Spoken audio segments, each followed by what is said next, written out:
Nos mudamos a Sevilla a finales de septiembre. Julián obtuvo un puesto directivo en una de las incubadoras de negocios de la ciudad. Y todo le salió sorprendentemente rápido. Su familia ayudó a encontrar un piso en un apartamento con techos altos, una cocina espaciosa y una terraza, desde la que se veía el tejado de una iglesia cuyo nombre aún no lograba memorizar. Al instalarnos, todo parecía nuevo y correcto, una nueva ciudad. Nuevas personas, un nuevo capítulo en nuestra vida. Pero en los primeros días, me despertaba con la sensación de haber despertado fuera de mí. Julián iba a trabajar cada día, muchas veces antes de que amaneciera, todo le salía bien, reuniones, contactos, proyectos que le traían satisfacción. Y en eso había algo muy concreto, él sabía para qué estaba aquí. Yo, en cambio, no tenía trabajo ni gente a la que pudiera llamar conocidos. Ni siquiera tenía rituales a los que aferrarme para dar estructura al día. Y aunque el piso era cómodo y Sevilla de hermosa, eso no aliviaba la sensación de estar viviendo la vida de otra persona como espectadora, no como protagonista. Intenté adaptarme. Cocinaba platos que veía en blogs locales, escuchaba podcasts, incluso fui un par de veces al Parque de San Fernando, simplemente para observar a la gente. Pero en lugar de sentirme parte de la ciudad, sentía que me estaba desvaneciendo en. Ella di justo cuando ya casi me había resignado a ese silencio incierto. Camila me escribió. Nos conocíamos desde hacía años. Aunque en los últimos tiempos manteníamos poco contacto. Ella vivía en Sevilla, desde hacía mucho, trabajaba en el sector público, tenía pareja, un hijo ya adulto y al parecer se había integrado completamente en la ciudad. Me invitó a un evento local de algo así como una velada cultural, donde se reunían vecinos, voluntarios, activistas. No quería ir. Pero tampoco tenía una razón real para quedarme en casa. Había mucha gente, risas, conversaciones, música, saliendo de pequeños altavoces. Camila apareció con su esposo, me abrazó, dijo que casi no había cambiado y empezó a presentarme a quienes ella conocía. Todo parecía vivo y sincero, me sentí un poco incómoda al pensar cuánto tiempo había pasado en esos últimos días en un silencio que ya se parecía al vacío. Y de repente lo vi a Martín. Estaba con amigos, un poco apartado. No lo reconocí de inmediato, aunque su cara me resultó familiar. Cuando Camila se acercó a él, todo encajó ver a su hijo. Ya no era el chico que recordaba, sino un hombre hecho y derecho, seguro, sereno, abierto. Intercambiamos algunas palabras. Bromeamos sobre el café y él me miró. Sin juzgar, sin cortesía, sino como quien realmente quiere saber qué estás pensando. Y en ese momento, por primera vez en mucho tiempo, sentí que estaba aquí no solo como una sombra al margen de otra vida. Por primera vez en muchos días, quise quedarme. Unos días después, Camila me mandó un mensaje con una nueva invitación. Esta vez se trataba de una reunión del grupo de iniciativa, cerca del mismo centro comunitario, donde nos habíamos visto la vez anterior. Y aunque aún no estaba segura de querer volver a sumergirme en ese ambiente de ruido educado y frases ambiguas sobre adaptación, acepté, más por inercia que por entusiasmo. Cuando llegamos, había mucha más gente que la vez pasada, y el espacio parecía más estrecho, no solo físicamente, sino también emocionalmente, como si todos hubiesen venido con la intención de demostrar algo, de hacerse notar, de ocupar un lugar. Julián se sumergió de inmediato en una conversación con dos hombres de camisa, que hablaban animadamente sobre financiación de startups sociales y perspectivas de colaboración municipal. Desde el primer momento, parecía encajar perfectamente allí, con seguridad, calma, con esa sonrisa profesional que no promete demasiado, pero tampoco aleja. Yo estaba de pie cerca, escuchando la mitad de lo que decían, tragándome la otra mitad con el vino tibio en un vaso de plástico y pensando en lo rápido que habíamos llegado a vivir en paralelo, juntos, pero sin cruzarnos. Y justo cuando me preparaba para fingir que tenía una llamada urgente y irme a algún sitio más tranquilo, sentí una mirada conocida, no insistente, pero atenta. De esas que te hacen sentir un poco más viva de lo habitual. Martín se acercó, sin prisa, con una botella de agua en la mano. Y mirándome, dijo en voz baja, casi como comprobando si lo estaba escuchando, «Estás aburrida aquí, ¿verdad?». Sonreí, intentando que mi sonrisa fuera irónica, pero no defensiva, y respondí, «No, ¿qué va?». Esto es apasionante. Escuchar sobre indicadores financieros y fondos de apoyo a jóvenes emprendedores con el octavo vaso de vino caliente. Él se rió, no fuerte, pero de manera sincera, y hablamos unos minutos más sobre nada, la música, el café. El calor que, en esta ciudad, se queda más tiempo que en cualquier otra parte. No recuerdo exactamente cómo acabamos ayudando a meter unas sillas plegables en el almacén. Después del evento, quizás Camila nos lo pidió, o tal vez alguien simplemente preguntó si podíamos ayudar. Pero fue ese momento, breve y práctico, el que terminó siendo más importante que todas las conversaciones de esa tarde. No hablamos mientras caminábamos hacia el almacén, cada uno con varias sillas en las manos. caminando despacio, y en ese silencio había una tensión tranquila, no un conflicto, ni un coqueteo, sino la simple sensación de que al lado había alguien con quien era fácil ser una misma. En la habitación oscura, colocamos las sillas y ya estábamos saliendo cuando él dijo de pronto: es raro decirlo, pero no te ves como te recordaba.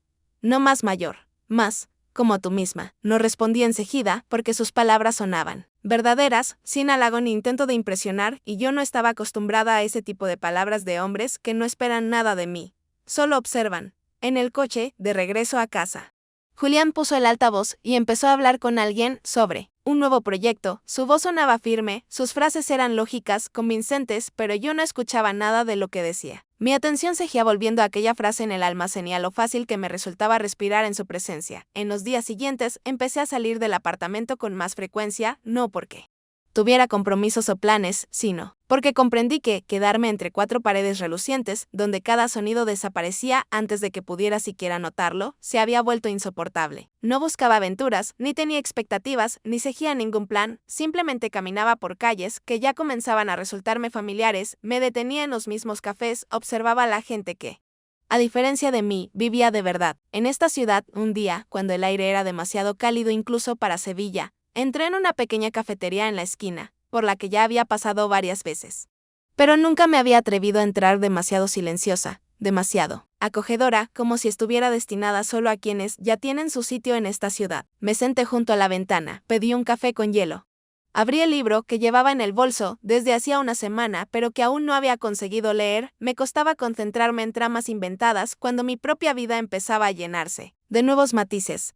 Estaba mirando por la ventana cuando lo vi a El Martín, caminando despacio, con la mirada fija en el móvil. Se detuvo en un paso de cebra y, al levantar la vista, nuestras miradas se encontraron.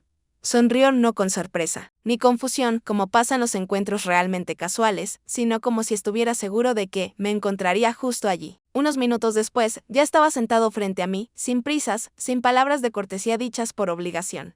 Hablamos mucho rato, aunque el tema importaba poco. Empezamos con el café. Pasamos a películas, luego a viejas historias que parecían guardadas en algún rincón profundo de la memoria.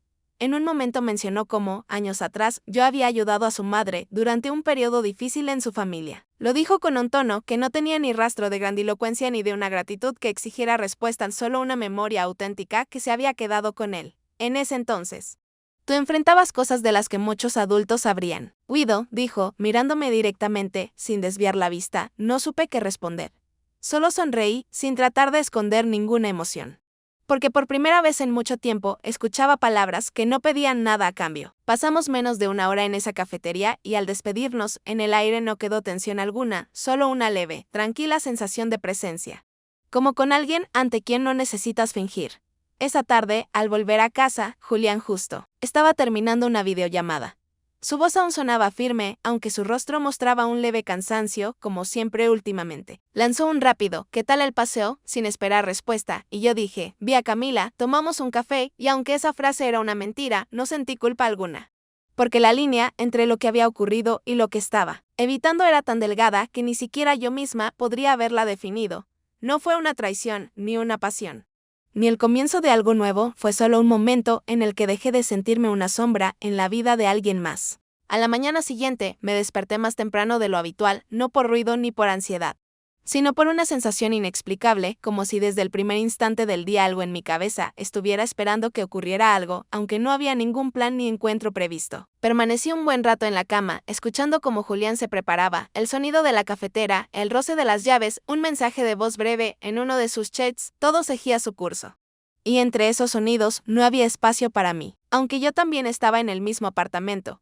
Cuando la puerta se cerró y quedó solo el silencio, tomé el teléfono sin ningún objetivo en particular.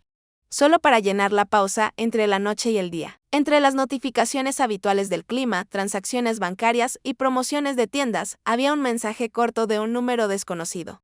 Pero sin necesidad de firma, supe de inmediato quién lo había enviado porque traía una foto. Un gato dormido sobre un libro abierto, con el texto «Así me veo cuando intento pensar en cosas serias». Me reí, no en voz alta, pero sí con sinceridad. y respondí casi de inmediato, sin pensar demasiado en qué escribir, solo mandé algo en el mismo tono, informal, relajado, casi como una broma. Su respuesta llegó a los pocos minutos, y la conversación continuó no muy profunda, no confesional, sin grandes palabras ni insinuaciones, pero con otro ritmo, otra respiración. Un acuerdo silencioso de presencia compartida en un espacio, donde cada uno aún mantenía cierta distancia. Pero ya no quería retroceder. Ese día lo viví con una ligereza inesperada, incluso las tareas que antes me parecían inútiles o forzadas cobraron otro sentido, salí a hacer compras, compré fruta, por fin pasé por la biblioteca, donde hacía tiempo quería ir, y por la noche me puse a ordenar fotos en el teléfono, eliminando las que ya no significaban nada. No hubo nada extraordinario en todo eso, pero notaba los colores con más intensidad, los sonidos más claros, la respiración más tranquila. Unos pocos mensajes entre nosotros se volvieron costumbre, no hablábamos de lo personal, no nos lanzábamos a recuerdos ni cruzábamos la línea. Pero en cada palabra que yo escribía había más vida que en todas mis conversaciones con Julián en el último mes. Y aunque no podía explicar por qué ese hilo de comunicación era tan importante, lo cuidaba como se cuida una esperanza callada, por algo que aún no tiene forma. Más tarde, esa misma noche, me escribió Laura, una de las pocas personas con las que manteníamos contacto a la distancia. Su mensaje fue breve: por tus últimas fotos. Parece que volviste a estar viva. Me quedé mirando esas palabras largo rato, sin saber si responder, porque la verdad era que yo misma recién empezaba a sentir eso, no por un gran amor, ni por el cambio de ciudad, sino simplemente porque alguien me miraba como a una persona, no como una función en la vida de otro. Esa noche me senté en el balcón, bebí agua con limón, observé los faroles encendiéndose en las calles estrechas. Y pensé en lo fácil que es vivir meses en silencio y ni siquiera notar que, ya, no estás allí. Pasaron algunos días después de nuestros mensajes, en un ritmo silencioso, internamente tenso. Cada mañana me despertaba con el mismo vacío en la cabeza, pero ya no por soledad, sino por un exceso de pensamientos que no encontraban salida, porque todo lo que ocurría entre Martín y yo existía en un espacio privado donde la realidad no entraba, ni siquiera de forma casual. El jueves por la noche me envió un mensaje breve, sin explicación, pero con un subtexto completamente claro. Suele haber tranquilidad cerca de la fuente en el parque, después de las 6. No respondí enseguida, no porque dudara, sino porque no quería romper esa invitación delicada con una prontitud que la hiciera parecer ansiosa. Al día siguiente, salí de casa alrededor de las 5:45, sin maquillaje, con una de mis camisas favoritas, una que casi no usaba últimamente, y caminé despacio, concentrada, como si cada paso fuera una acción necesaria, que no se podía saltar. Él ya estaba sentado en el banco. Cuando llegué, él no se levantó, no saludó. Con exceso de calidez, solo se corrió un poco hacia un lado, como dejando espacio no solo para mí, sino para todo aquello que podía pasar, pero aún no se había definido. No empezamos hablando, al contrario, durante los primeros minutos, solo escuchamos el sonido del agua, miramos cómo el atardecer iba cambiando de colores. Y con eso bastaba para no sentir incomodidad. Cuando habló, no fue una confesión, ni una explicación sobre lo nuestro o sobre ese momento, solo dijo una frase, con calma, casi con frialdad, pero con una tensión contenida.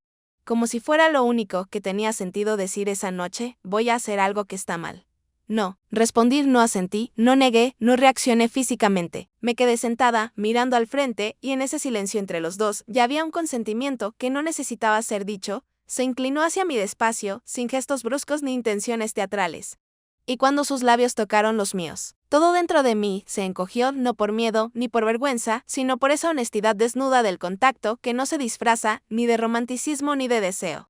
Simplemente es. El beso fue corto, no por dudas, sino porque no hacía falta más. No invitaba a un siguiente paso, pero tampoco buscaba detener nada. Solo nos quedamos sentados unos minutos más, en silencio, sin mirarnos, sin volver a tocarnos, pero ya no siendo los mismos que habían llegado allí. En casa actué con normalidad, pero algo en mí ya había cambiado, no en términos de principios o ideas, sino físicamente, como una memoria que el cuerpo guarda, aunque la mente intente olvidarla. Julián preparaba algo en la cocina, hablaba por teléfono con alguien sobre un presupuesto, y cuando entré, apenas me lanzó una mirada rápida automática y volvió a sumergirse en los números.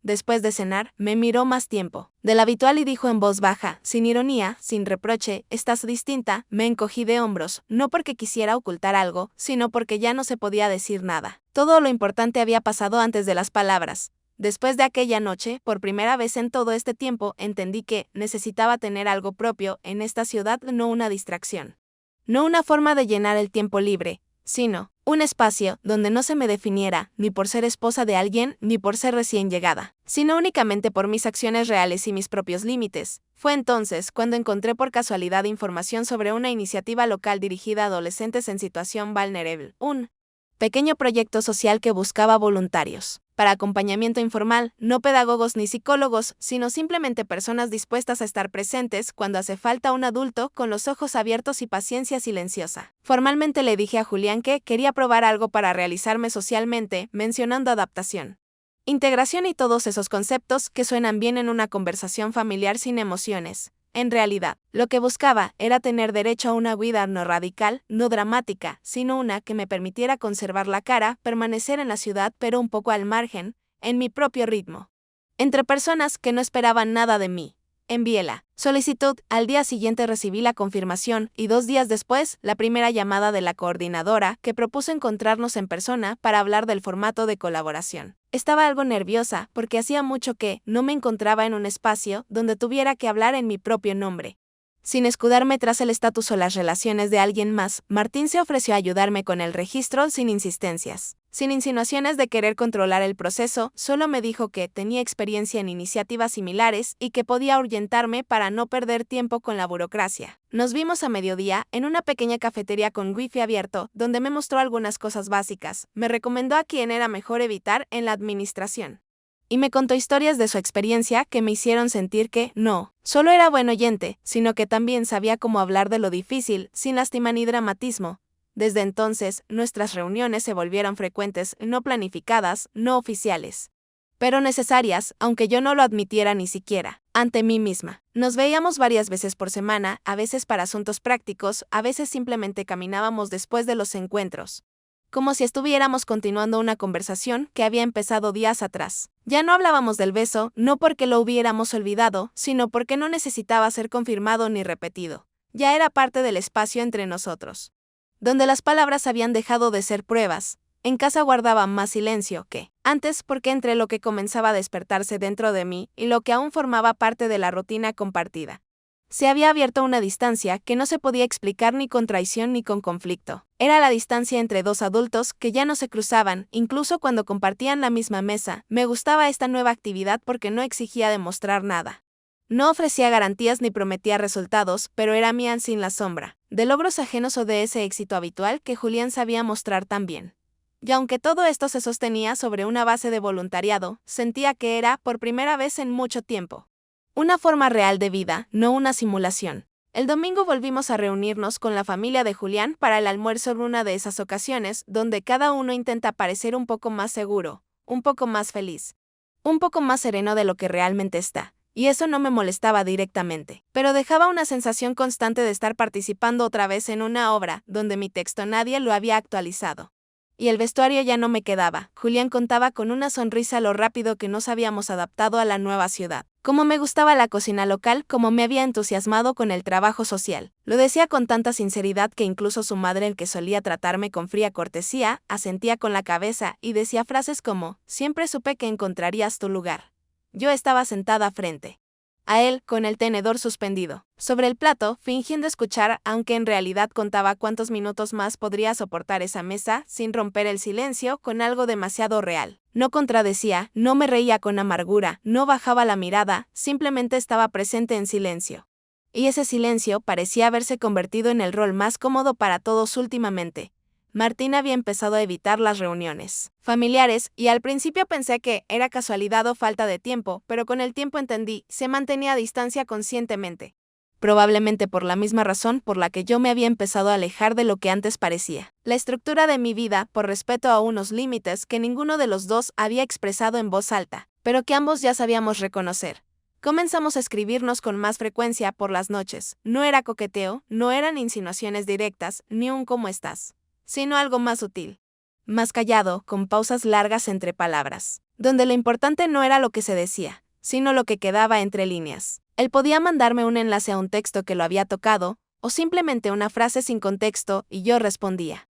Porque cada uno de sus mensajes era una invitación a un espacio donde me veían no como una función, sino como alguien que todavía tenía vida interior. Una noche no respondió. Me desperté varias veces, y cada vez, instintivamente, tomaba el teléfono, no encontraba nada nuevo, y volvía a acostarme, sintiendo como en el silencio se acumulaba algo más que la ausencia de un solo mensaje. No era celos, ni resentimiento, ni miedo, era una inquietud, como si el hilo que conectaba dos realidades paralelas de repente se hubiera aflojado. Y ahora yo flotaba entre ellas, sin saber a cuál pertenecía. Al día siguiente miré a Julián, y no pude entender quiénes éramos el uno para el otro, compañeros de piso, viejos conocidos, dos mecanismos funcionando en la misma cocina. Ya no sabía cómo nombrarme: el fiel, confundida, prudente, infiel. Todas esas palabras se mezclaban en un ruido que no explicaba nada, solo aumentaba la distancia entre nosotros. Empecé a notar que, en muchas cosas que antes eran automáticas, el café compartido por la mañana, la pregunta ¿cómo te fue el día?, un roce leve al pasar, había una pausa, un titubeo, una inseguridad, como si ambos tuviéramos miedo de nuestros propios gestos, porque ya no confirmaban el vínculo, sino que imitaban su recuerdo, y aunque no sabía cómo terminaría todo esto, ya sentía que habíamos dejado de construir una realidad en común. Y ahora solo sosteníamos en silencio las decoraciones de algo que alguna vez se llamó matrimonio. El miércoles por la tarde tenía que entregar unos documentos en la administración municipal, nada importante, solo unas constancias de participación en el proyecto de voluntariado, formularios firmados por la coordinadora y una carta de presentación que me había ayudado a redactar un poco Martín. Porque en esas formalidades locales era fácil perderse. Quedamos en vernos cerca del centro comercial, no porque fuera especialmente conveniente, sino porque desde allí era más fácil llegar a la oficina, donde trabajaba una conocida suya. Nada en ese acuerdo parecía arriesgado ni sospechoso, era una reunión práctica, que incluso podría explicarse sin problemas, incluso a Julián. Aunque no tenía intención de hacerlo, llegué un poco antes, en el casi puntual, traía 2 vasos de café para llevar, como si entre nosotros aún existiera esa suave costumbre de no tener que aclarar quién quiere qué. Nos sentamos en un banco bajo un toldo. Revisamos los documentos, acordamos cómo presentarlos, y luego simplemente nos quedamos unos minutos más sentados, sin hablar de nada. No había romanticismo, ni planes, ni roces secretos, solo la simple presencia de 2 personas a quienes no les hacía falta llenar el silencio con palabras.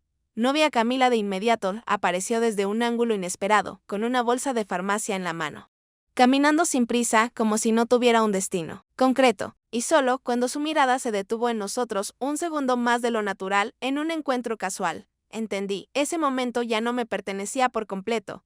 No se acercó enseguida, pasó de largo.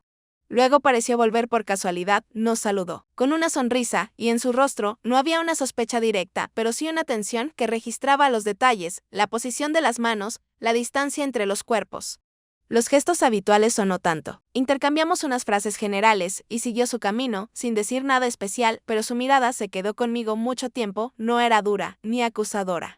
Solo un poco demasiado larga. Esa noche me escribió un mensaje corto, sin reproches, sin preguntas, sin ir al grano, pero por eso mismo más certero que cualquier tenemos que hablar. No sé qué hay entre ustedes, pero ten cuidado. Se ve más de lo que parece. Sostuve el teléfono en las manos largo rato, sin saber si responder ni qué decir, porque ese mensaje no era tanto una advertencia como un espejo donde, por primera vez, se reflejaba con claridad lo que yo aún no me atrevía a nombrar. No le mostré el mensaje a Julián, ni mencioné que había visto a Martín. La cena transcurrió en nuestro silencio habitual, sin peleas, sin temas, sin afecto. Él hablaba de su trabajo, yo aportaba comentarios neutros. Recogimos juntos la mesa, y todo parecía exactamente como se espera de una pareja que lleva tiempo junta. Pero dentro de mí, ya comenzaba a moverse una grieta, no de forma dramática, ni dolorosa, sino lenta, pero firme, como cuando el agua penetra un viejo hormigón. Al principio no se ve nada, pero en el fondo, ya nada está como antes. Esto debía pasar antes, lo sabía. Llevábamos días hablándonos como a través de un vidrio, sin evitarnos, sin discutir, solo con esa calma contenida en la que ya no hay vida. Y era justamente esa contención, no los celos ni el rencor, lo que hacía la situación insoportable. Últimamente, Julián me miraba cada vez más cejido, no con enojo, sino con una especie de expectativa, como si buscara no pruebas, sino el momento en que por fin pudiera hacer la pregunta que flotaba entre nosotros como un pensamiento sin forma. Y entonces, una mañana tardía de sábado, mientras estaba en la cocina terminando un café que ya no sabía nada y a punto de salir, él entró, se detuvo en la puerta y dijo con una voz casi tranquila, sin ironía, sin tensión, sin presión: ¿estás saliendo con alguien? Sentí enseguida cómo se me tensaban los hombros. ¿Qué clase de pregunta es esa? ¿Estamos en una serie adolescente? Respondí con una sonrisa que sonaba falsa, Incluso para mí, no reaccionó ante mi sarcasmo, no cambió de tono. Solo reformuló. De otra manera, no te pregunto, por un hecho, te pregunto si alguien ocupa en ti el lugar que antes era mío. No pude evitar reír brevemente, con amargura, no porque fuera gracioso, sino porque su precisión había dado justo en ese punto al que yo no quería mirar. ¿Y estás tan seguro de que era tuyo? Porque últimamente da la impresión de que hablas más con tu equipo que conmigo. Fue un contraataque débil, y lo sabía. Pero decir algo más honesto me parecía dejarme demasiado expuesta. No dijo nada, solo se acercó, dejó su taza sobre la mesa y murmuró, casi sin fuerza, no puedo seguir fingiendo que los dos estamos aquí. Tú estás físicamente. Pero, ¿dónde estás en realidad? Lo miré cansado, callado, inteligente, pero ya tan distante de aquel hombre con quien alguna vez hablábamos del futuro, y respondí con sinceridad, sin teatralidad. Casi como un diagnóstico, no lo sé. Estoy confundida. A veces me parece que todavía es posible, y a veces, que ya es tarde. Esas palabras quedaron suspendidas en el aire, sin resolver nada, pero quebrando todo lo que aún se sostenía en la indecisión. Él no dijo nada más, simplemente salió de la cocina, tomó las llaves y se fue del apartamento, sin dar un portazo. Esa salida no fue un gesto, ni una pose, sino el reconocimiento silencioso de que lo que había entre nosotros ya no podía reconstruirse. Esa noche me senté en el balcón, sin prender la luz, mirando cómo se iba el día, y por primera vez me admití que, incluso sin una traición física, yo ya había cruzado una línea. Ya no estaba ahí. Ya no estaba con él. Y si soy honesta, hacía tiempo. Había evitado esa conversación por mucho tiempo, no porque no supiera qué decir, ni porque no tuviera la oportunidad, sino porque cada posible desenlace me parecía una variación de la pérdida con distinta velocidad, con distintas formas, pero siempre con el mismo resultado. Cuando Martín escribió, tenemos que hablar, sin ruido, sin pausas, no me sorprendió porque esa conversación llevaba días, tal vez semanas, flotando en el aire. Y seguir evitándola significaba devolverme a esa misma esquina de la que ya estaba intentando salir. Acordamos vernos en un territorio neutral, sin café, sin parque, sin fuentes que cargaran recuerdos. Fue en una pequeña sala de la biblioteca, donde él a veces trabajaba en postulaciones para iniciativas legales comunitarias, y ese espacio, donde la gente está acostumbrada a la precisión y al silencio, resultó ser el lugar más honesto para cosas que hace tiempo dejaron de ser simples. Él ya estaba sentado frente a la mesa, sin mirar a los lados, con las manos entrelazadas delante de sí, como alguien que ya lo ha pensado todo y solo espera tu presencia para decir la frase final. Me senté enfrente y no dije nada, no por miedo ni por expectativa, sino por la completa conciencia de que nada de lo que dijera haría esta situación más fácil o más correcta. Él habló primero con voz pareja, casi demasiado tranquila, sin reproches, sin sentimentalismo, sin fingida bondad. No espero que elijas. De verdad. Entiendo que a veces no hay elección posible, pero hay un límite, más allá del cual ya no se puede callar. Y si no puedes decir la verdad en voz alta, al menos no me mientas. Ni a ti ni a mí. Lo miré más tiempo del que quería y me mantuve en silencio, no porque no tuviera que responder, sino porque entendía que cualquier cosa que dijera nos cambiaría a los dos de forma definitiva. Todavía podía conservarse algo de respeto si me iba en silencio, y por eso le di las gracias. No por la comprensión, ni por la paciencia, ni por el tiempo. Le di las gracias porque no intentó forzarme a tomar una decisión que le fuera conveniente. Salimos juntos, pero tomamos caminos distintos, sin abrazos, sin frases de cierre, sin promesas de quizás después. No me giré a mirar, ni busqué su sombra en la acera. Todo fue demasiado claro, demasiado preciso, para permitirme sentimentalismos. Más tarde, Camila me escribió que Martín se había ido a Málaga por algunos meses. Cambio de ritmo, un nuevo proyecto, necesitaba espacio. No hizo preguntas, solo lo mencionó como un dato, y en su mensaje se sentía una cierta ternura, pero sin intromisión.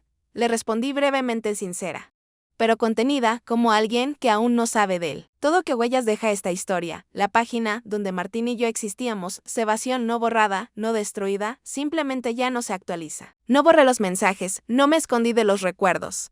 No inventé versiones donde yo saliera mejor parada.